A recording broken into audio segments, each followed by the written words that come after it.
Welcome to Bible Study 24H, where hidden truths, untold stories, and the deep currents of faith come to light.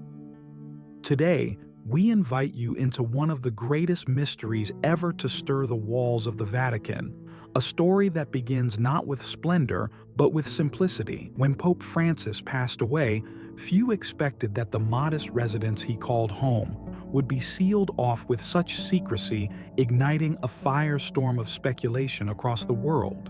What did they find inside Casa Santa Marta's simple belongings? Or something far more powerful, a hidden blueprint that could reshape the future of the Catholic Church forever? Rumors of secret documents, whispers of a chosen successor, and the silent battle now unfolding behind the ancient walls of Rome. Stay with us as we uncover the extraordinary secrets Pope Francis left behind, and why what was hidden inside his humble mansion might change everything we thought we knew about the Church. If you believe the truth deserves to be revealed, don't forget to like, share, and subscribe to Bible Study 24HH, where every story draws us closer to the living heart of faith and the unfolding of divine history. The world had barely finished mourning. Candles still flickered outside cathedrals. Prayers still lingered in the cool evening air. And yet, even as tributes to Pope Francis continued to pour in, something unsettling unfolded behind the sacred walls of the Vatican. Casa Santa Marta, the humble guest house where the people's pope had lived, was abruptly sealed. No grand announcement, no official explanation. Simply guards at the doors, locks on the gates, and a deafening silence that even the most seasoned Vatican insiders could not explain. At first, many assumed it was routine, a matter of protocol, a respectful securing of personal belongings. But then the questions began. Why were even senior cardinals denied access? Why the urgency, the secrecy, the air of unease that seemed to thicken with each passing day? It wasn't the place itself that stirred such profound unease.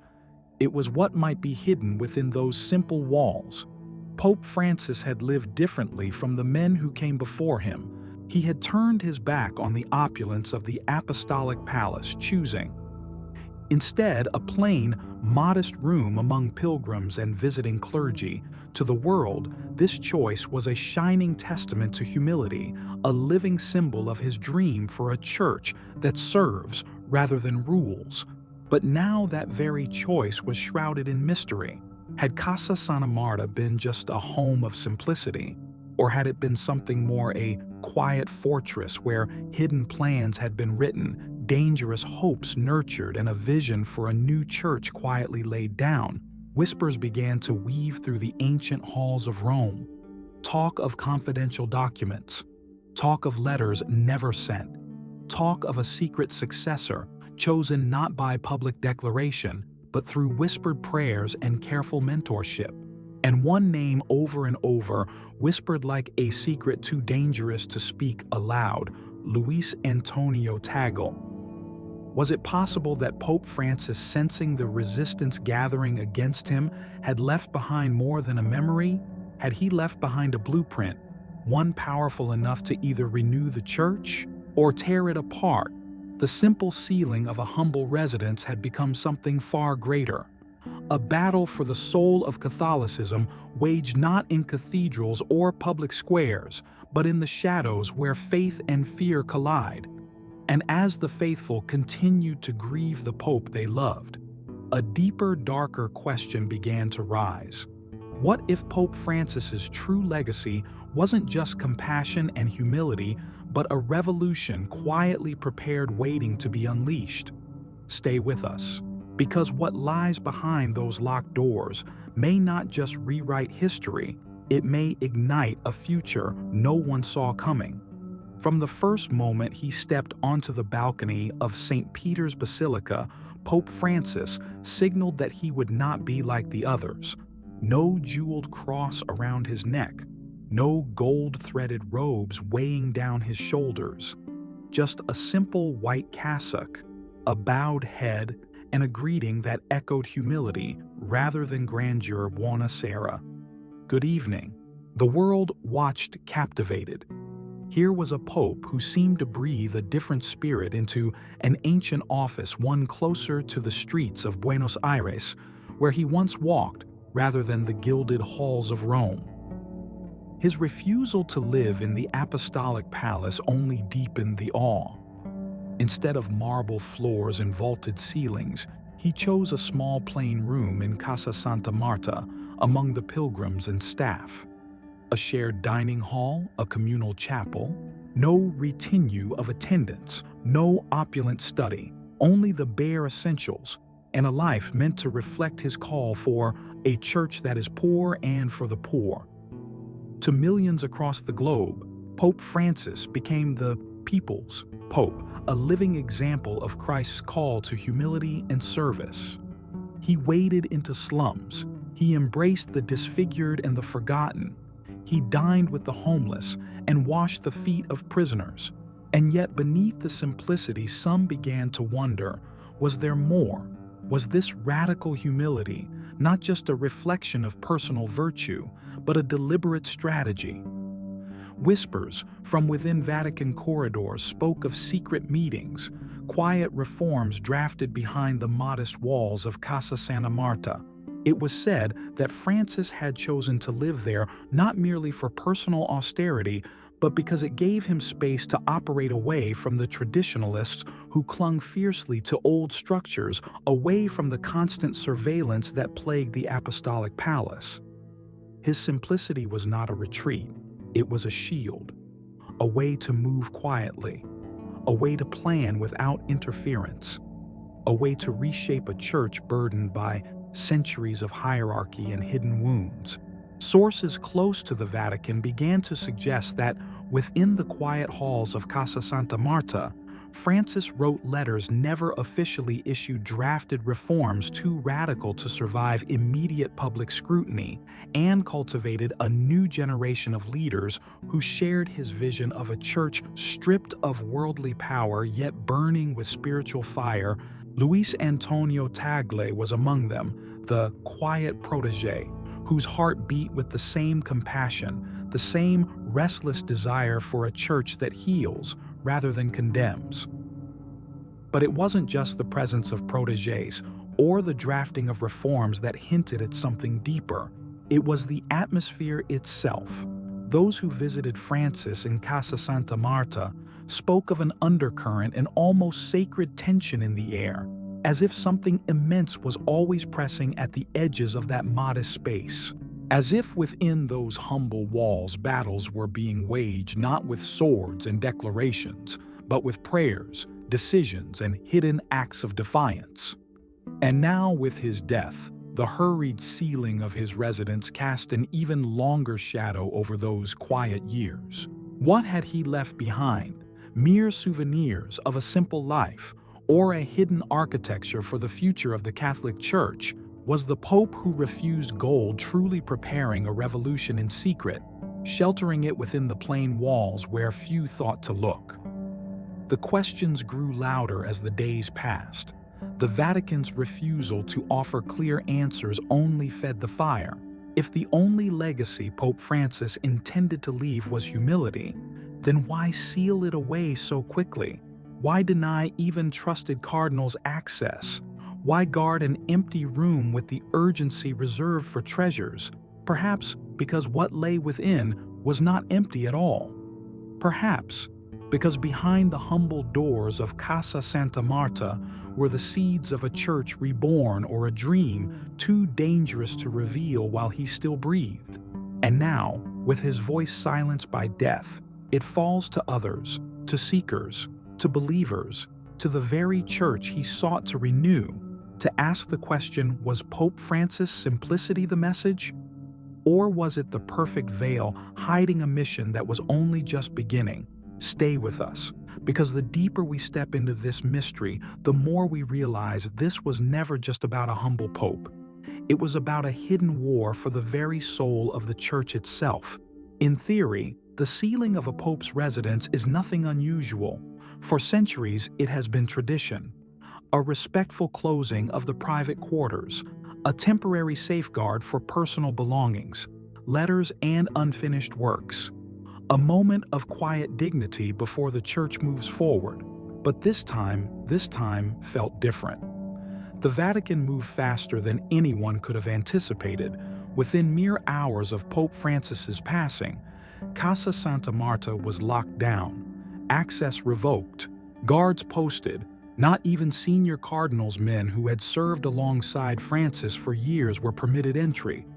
There was no ceremony, no blessing of the space, no public acknowledgement of the lockdown, only silence. And that silence grew heavier with every unanswered question. Insiders whispered of urgency behind closed doors, orders given without consultation, security measures that some claimed surpassed even those enacted after the deaths of previous popes who had reigned during times of great scandal. Why such haste? What could have justified this extraordinary breach of quiet tradition? Some Vatican officials insisted it was merely protocol, a standard procedure to protect the sanctity of the Pope's personal affairs. But the atmosphere in Rome told another story. Veteran journalists stationed near the Vatican reported an unusual tension hanging in the air, a sense of unease that lingered in conversations over espresso and echoed through empty basilicas late at night. Sources close to the Curia hinted at something far more sensitive hidden within those walls. Documents, plans, visions, too radical to be left unguarded even for a moment. Among the rumors was a recurring, electrifying claim Pope Francis had not merely hoped for reform, he had written it down. Detailed strategies, potential successors, a roadmap for a church transformed in ways that would make headlines across the globe and stir fierce opposition within the Vatican's most ancient strongholds. One insider speaking under condition of anonymity said it plainly: "What's in there isn't just history, it's the future, and not everyone wants that future to arrive." The whispers soon grew louder. There were talks of secret letters addressed to cardinals around the world, blueprints for a more inclusive church names, especially one name appearing again and again: Luis Antonio Tagle. Tradition dictates that popes do not choose their successors. It is left to the College of Cardinals, guided by prayer and deliberation. But what if Francis, understanding the immensity of the resistance he faced, had dared to leave behind silent instructions, not an official decree but a quiet urging, a hidden voice still shaping the church from beyond the grave? If so, it would explain the speed, the secrecy, the almost desperate urgency to control access to his final sanctuary. This wasn't just about preserving relics of a holy man's simple life. This was about safeguarding or suppressing a vision that could ignite hope in some hearts and fear in others, a vision that could either renew the Catholic Church for a new generation or fracture it beyond repair. And so, as pilgrims knelt outside St. Peter's Square, offering prayers of gratitude for a pope who had walked among them, a far more somber vigil was unfolding within Vatican walls. The battle for Francis' true legacy had begun, and Casa Santa Marta, that humble guest house so long overlooked, had become the first battlefield. Stay with us. Because as we move deeper into this unfolding story, we step closer to the hidden documents that could change not just the Vatican, but the future of the Church itself. As the locked doors of Casa Santa Marta stood silent, the world outside could only speculate. But inside, if the whispers were true, lay something far more than personal effects or handwritten prayers. Inside, sealed away from public eyes, was the culmination of a dream, a blueprint carefully and quietly constructed across the years of Pope Francis' extraordinary papacy. It was said that Pope Francis understood something few leaders ever dared to admit: real change is fragile. It cannot survive on charisma alone. It must be planned, nurtured, and protected long after the leader himself is gone. And so while he washed feet and embraced the outcast before the cameras in private, He worked tirelessly to draft a deeper revolution, a slow, methodical transformation of the Catholic Church from within. Sources close to Francis spoke of a hidden set of documents, collections of letters, reform proposals, outlines for structural changes to the governance of the Church. Some of them signed, some of them unfinished, but all of them pointing in a single unmistakable direction toward a church less entangled in political power and closer to the heartbeat of humanity. Among the contents rumored to be found within this hidden archive, a roadmap for synodality, shifting power away from the Vatican's centralized structures toward greater participation from local bishops and communities, proposals for radical transparency, mandatory financial audits for all dioceses, and public reporting of Vatican expenditures. An urgent call for environmental justice, expanding the Church's commitment to Laudato Si into global binding actions. Blueprints for pastoral inclusion, reevaluating the Church's stance toward marginalized communities with a focus on mercy over judgment, and most explosively, private reflections on the future leadership of the Church. Not a decree, not a command, but a heartfelt letter. It was said outlining the kind of shepherd Pope Francis believed the Church would need in the turbulent years ahead. A shepherd not driven by ambition, a leader molded by humility, compassion, and a relentless commitment to the forgotten.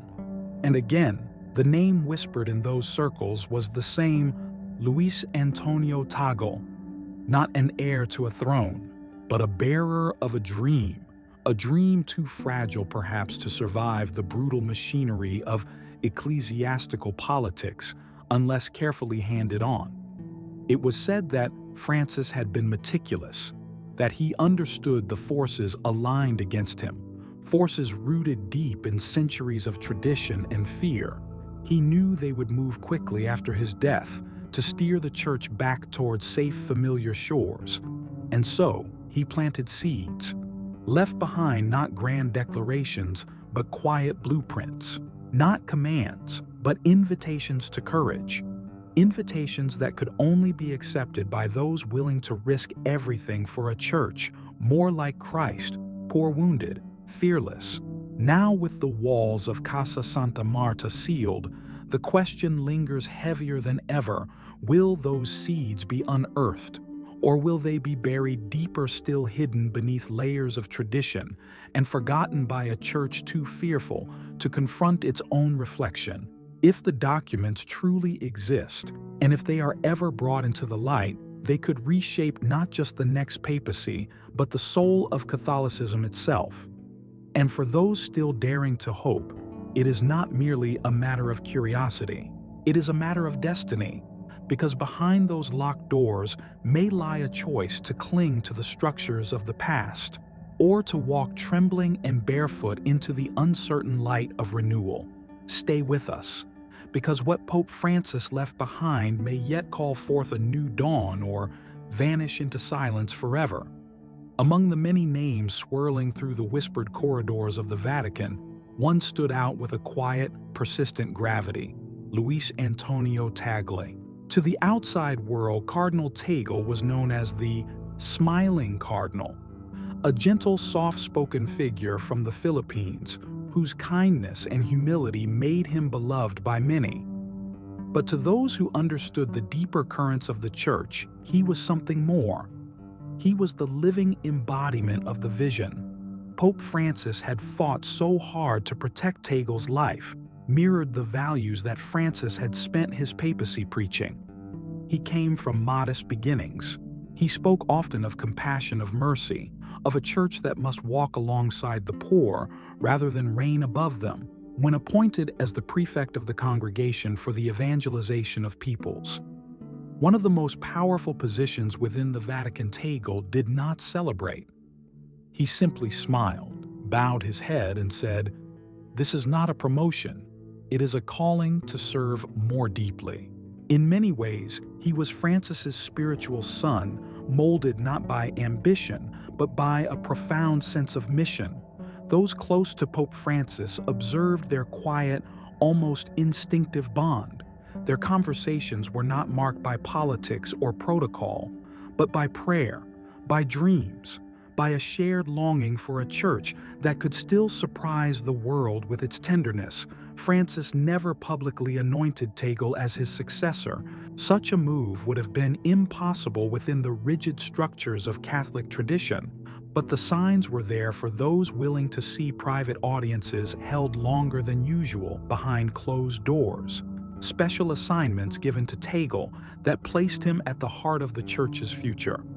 Public gestures subtle but unmistakable affirming Tegal's alignment with Francis's deepest hopes. It was said that within the hidden documents locked away at Casa Santa Marta, there were reflections, not orders, but heartfelt pleadings that the church consider what kind of leader it would need in the dangerous, uncertain years to come.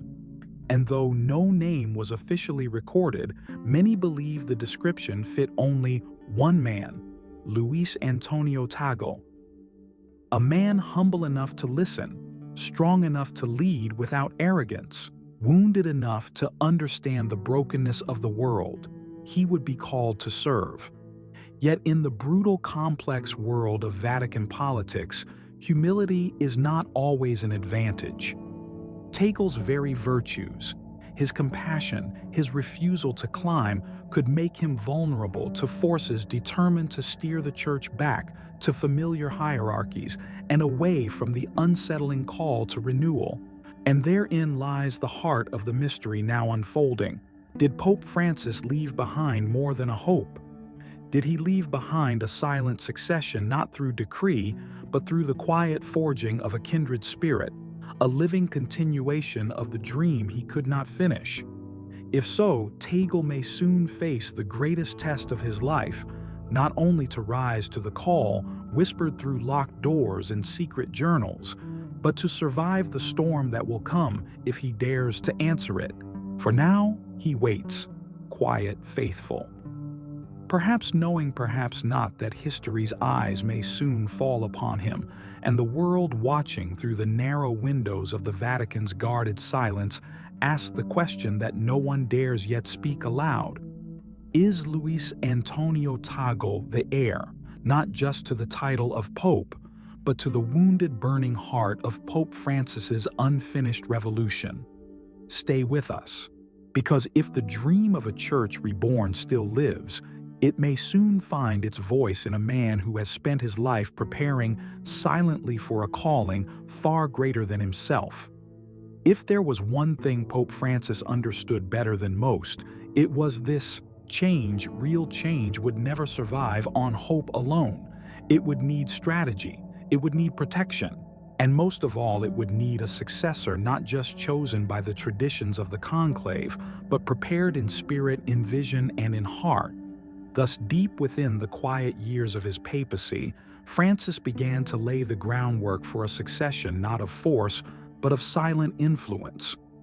Those who knew him best whispered of private conversations never recorded, never transcribed, long walks through the Vatican gardens, unscheduled dinners behind closed doors, moments where Pope Francis, weary from the relentless resistance he faced, would lean in and speak not as a sovereign, but as a mentor planting seeds in the hearts of those he believed could carry forward the flame he had only just begun to kindle. Luis Antonio Tegal, the gentle cardinal from the Philippines, was not the only one entrusted with fragments of this vision. But among all the men and women Francis inspired, Tegal stood apart, not because he sought power, but because he did not. In a church long accustomed to the silent ambitions of its hierarchies, this was a rare and precious thing.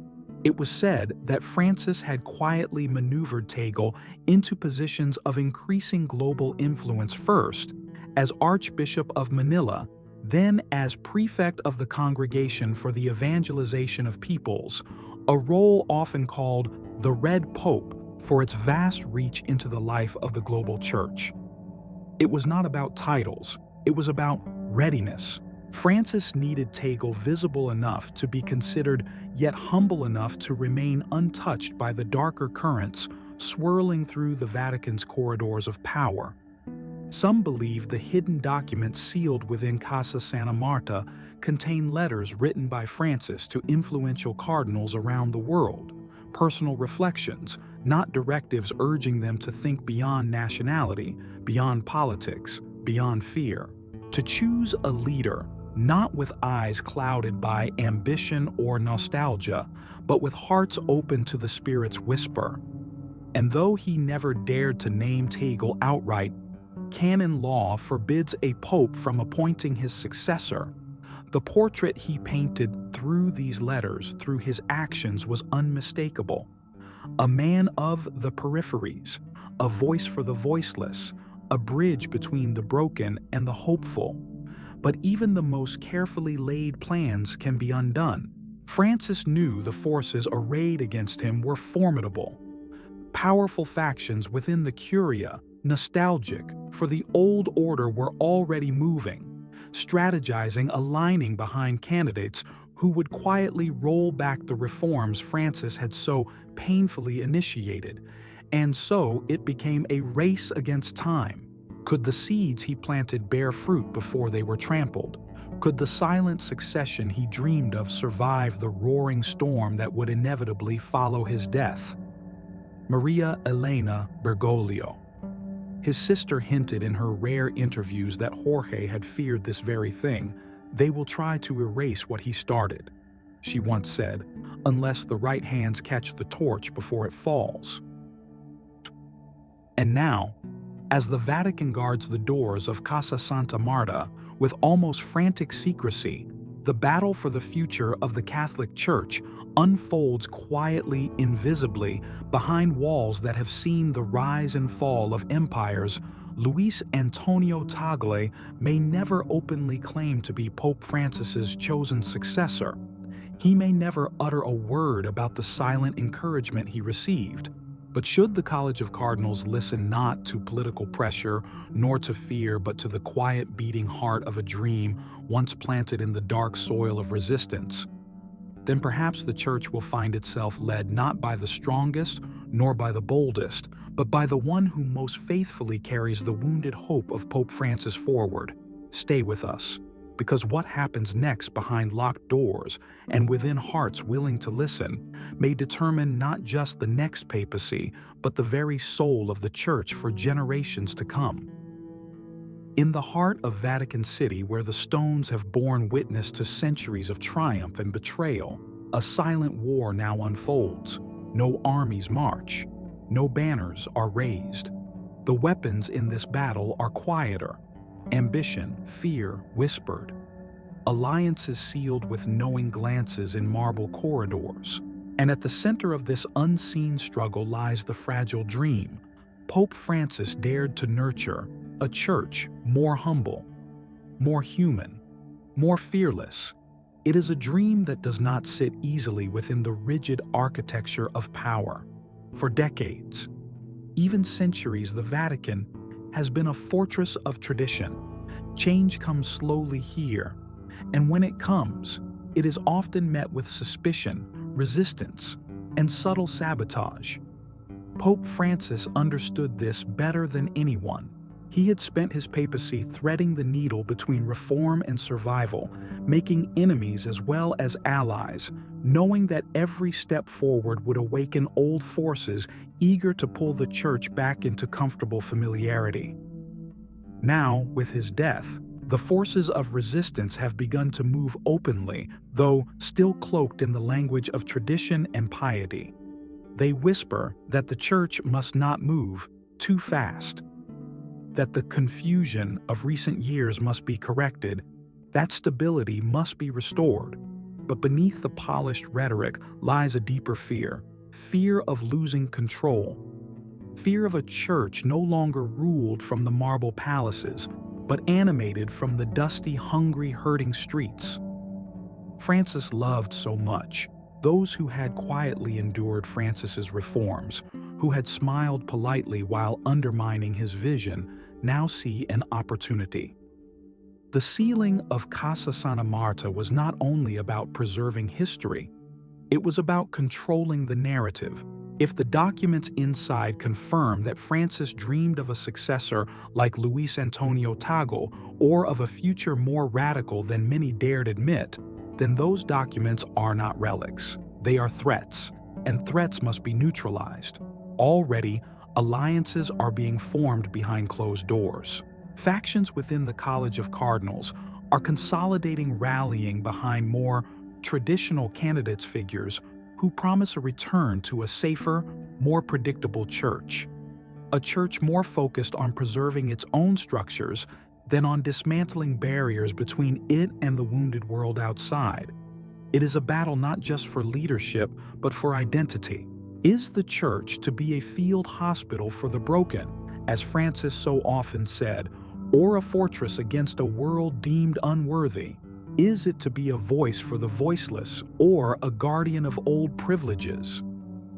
Those loyal to Francis's vision, the silent majority who dream of a church reborn, find themselves facing a critical, painful choice. Fight openly and risk deepening divisions within an already fragile church, or move with the same quiet courage their shepherd modeled, planting seeds, whispering truth, trusting that the Spirit moves not through force but through faithfulness. Maria Elena in her interviews warned of this very moment. The wolves are not just outside. She said, they walk within the fold wearing sheep's clothing, speaking words of peace while sharpening knives behind closed doors. And so, the battle lines, though invisible, are drawn. It is not a war of heresy or schism. It is a quieter war fought in prayer and conscience, in secret ballots that will soon be cast within the Sistine Chapel. But make no mistake, the outcome of this silent war will shape the Church's witness for generations. Will the legacy of Pope Francis be honored not by statues or ceremonies, but by living hearts willing to carry his dream forward? Or will it be buried beneath layers of fear, tradition, and the relentless weight of the way things have always been?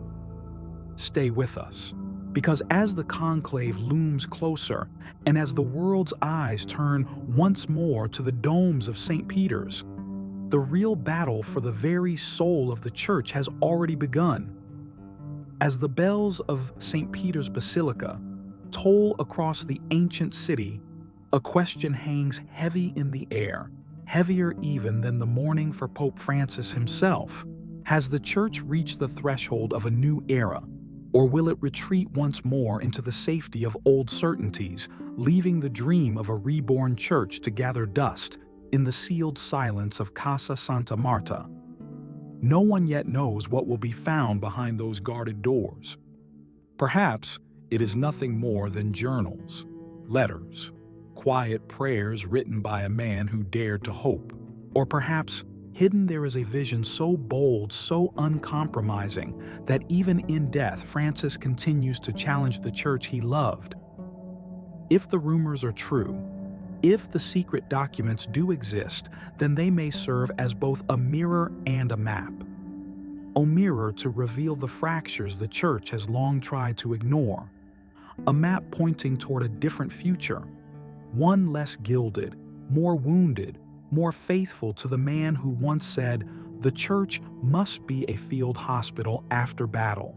Luis Antonio Tagle stands at the heart of that uncertain future. He is not a revolutionary in the eyes of the world. He carries no grand slogans. No political ambitions seem to flicker behind his gentle smile. And yet, in a world hungry for authenticity, his very gentleness could be the revolution the Church needs most. If Tagle is chosen not merely as a compromise, but as a conscious embrace of the spirit of Francis, it would signal something profound: that humility can triumph over ambition, that mercy can prevail over fear, that the Church can indeed choose to walk into the unknown led not by might, but by a fierce, wounded compassion. But if another path is chosen, if fear wins, if comfort seduces, if the guardians of tradition slam shut the fragile door, Francis cracked open, then it may be many years before the church dares again to dream so boldly the stakes could not be higher. For this is not just a moment of transition, it is a moment of reckoning. A choice between a church that guards its treasures or a church that becomes a treasure for the broken world. A choice between preserving monuments of stone or becoming a living stone in the hands of the Spirit built into something new. A choice between nostalgia and resurrection. Pope Francis knew the choice would come. He knew he would not live to see it fulfilled, but he planted seeds with his hands, with his prayers, with the quiet mentoring of hearts. Like Tegel's seeds meant not to bear fruit in his own time, but in the time to come. Now as cardinals gather as faithful pray, and as the world waits, the future of the church hangs in the balance. Will it dare to rise from its wounds, humbler and stronger? Will it carry forward the radical tenderness of a pope who knelt at the feet of prisoners and kissed the faces of the forgotten? Or will it turn back, locking away, not just the papers of a dead pope, but the living hope he died trying to protect? The bells toll still, not just for the end of an era, but perhaps, if we are brave enough to listen, for the beginning of something wholly, terrifyingly, gloriously new. Stay with us, because history is not finished, and the Spirit even now still whispers through the marble halls, calling the church not backward, but forward into a future shaped not by fear, but by faith. As the final prayers are whispered and the candles burn low, Casa Santa Marta stands silent, sealed sacred. Whatever secrets lie behind those locked doors may never be fully revealed. Perhaps the documents exist, tucked carefully among simple possessions. Perhaps they have already been taken, hidden away in vaults deeper than any pilgrimage can reach. Or perhaps, most mysteriously, of all, the true legacy of Pope Francis was never meant to be a file, a plan, a blueprint written in human hands. Maybe the real revolution he began is not trapped behind stone walls. Maybe it is already alive, moving invisibly through hearts stirred by his example, his tears, his courage to love without fear. For Pope Francis' greatest work was never confined to documents. It was carved into the souls he touched, the migrants he welcomed, the children he blessed, the prisoners he embraced, the wounded he reminded that they were still beloved of God. Even if every letter he wrote were to be locked away forever, the echo of his footsteps would remain on dusty refugee trails, on hospital floors, on the thresholds of homes the church once ignored. And yet the question lingers, heavy and urgent. Will the church, standing now at this fragile crossroads, have the courage to continue his journey? Or will fear triumph, fear of scandal, fear of change, fear of the living God who forever calls his people out of comfort and into the unknown? Maria, Elena Bergoglio, still holding the simple wooden chest her brother entrusted to her, knows that history moves slowly within these walls. And yet she also knows something deeper, something Francis himself never forgot, that no wall is strong enough to contain the Spirit of God. The dream that lived in Pope Francis' heart, a dream of a church that listens before it preaches, that lifts before it judges, that heals before it condemns, cannot be sealed away. It breathes still, hidden in the prayers of the faithful. It rises in the silent acts of mercy, performed when no one is watching. It waits in the hopeful hearts of those who refuse to give up on the gospel's fiercest truth. That love, real, reckless, Christ-like love, is stronger than all the locked doors of the world. The next chapter of the church will not be written by secret councils or ancient protocols. It will be written by those who dare to remember what Pope Francis risked everything to teach, that the church must not fear the wounds of the world, it must walk among them. It must become, as he once said, not a museum for saints, but a field hospital for sinners. And if enough hearts still believe that, then even behind locked doors, the revolution he began is already unstoppable.